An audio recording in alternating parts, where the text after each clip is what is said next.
Ticket বিক্রির একটা কথা বলা হয়েছে। মাননীয় স্পিকার,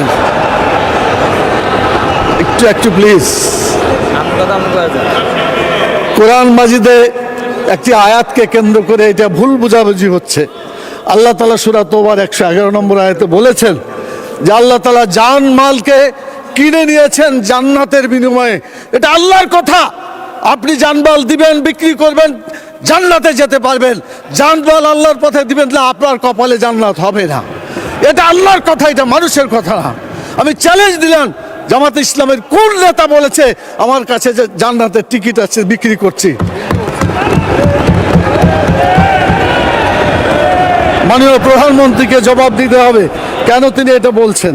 আমাদের ফখরুল ইসলাম সাহেব বলেছিলেন আমরা শরীয়তের আইন বিশ্বাস করি না, পরে অবশ্য আত্মসমর্পণ করে নির্বাচনের আগে বলেছেন শরীয়তের বিরুদ্ধে আমরা কোনো আইন আমরা পাশ করব না।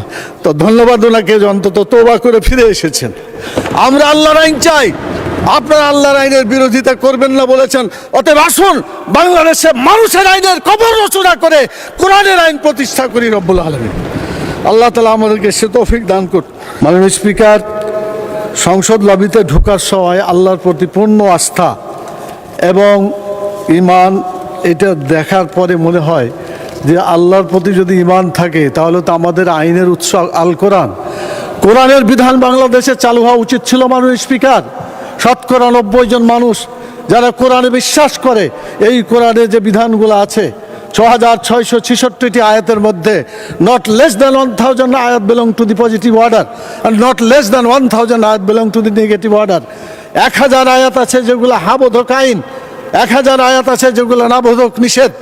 কোরআনের এই 1000 পজিটিভ এবং 1000 নেগেটিভ আয়াতগুলা বাংলাদেশে কায়েম করতে হবে, এটা আমাদের দাবি। মাননীয় স্পিকার, এরপরে যে কথা আমি বলতে চাই মাননীয় স্পিকার, সেটা হলো আল্লাহ তাআলা যাদেরকে নির্বাচিত করেছেন, হুকুমের ক্ষমতা দিয়েছেন, সূরা হজের 41 নম্বর আয়াত।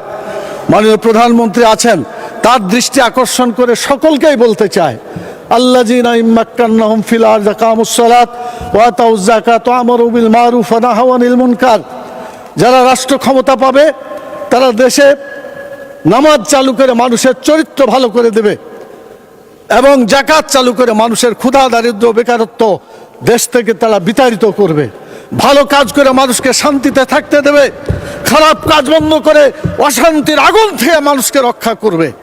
কিন্তু দুর্ভাগ্য, আওয়ামী লীগ এসেছে 6 বার, বিএনপি 5 বার, জাতীয় পার্টি 2 বার, এতগুলো সরকার এসেছে, জাতীয় সংসদে কোরআনের একটি আইনও চালু করে নাই।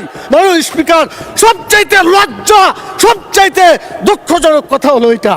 আমরা চাই আমরা এদেশে কোরআনের আইন চালু করে মানুষকে মুক্তি দেব।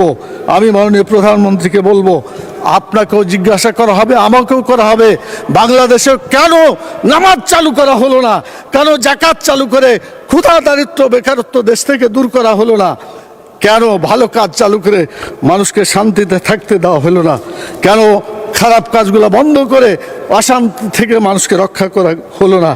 মাননীয় স্পিকার, আমি আপনার মাধ্যমে মাননীয় প্রধানমন্ত্রী সহ আইনমন্ত্রী পাশে বসে আছেন, তারা জবাব দিবেন এবং বলবেন তাদের দায়িত্বটা কি। এরপরে যে কথাটা আমি বলতে চাই, মাননীয় স্পিকার, সময় কম দেওয়ার কারণে কোনটা বলি আর কোনটা বোঝা যাচ্ছে না। মাননীয় স্পিকার, আমাদের দেশে সুদ, ঘুষ, মদ, জুয়া, জেনা, ব্যভিচার, চাঁদাবাজি, টেন্ডারবাজি যারা করে এরা কোনো দলের লোক না মাননীয় স্পিকার। কিন্তু যখন বলা হয় যে এক দল চাঁদাবাজি করে পালাই গেছে, আর এক দল চাঁদাবাজি করার জন্য প্রস্তুতি নিচ্ছে, এটা বলার পরে কোনো দল যদি রিয়াকশান করে তখন তো বোঝা যায় এই চাঁদাবাজদেরকে দলের সদস্য হিসাবে মানে গ্রহণ করা হচ্ছে।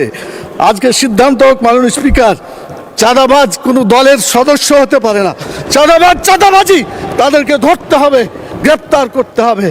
আজকে বিরোধী দল এই প্রস্তাব দিতে চায় যে বাংলাদেশকে চাঁদাবাজ মুক্ত করতে হবে, চাঁদাবাজ মুক্ত বাংলাদেশ আমরা দেখতে চাই।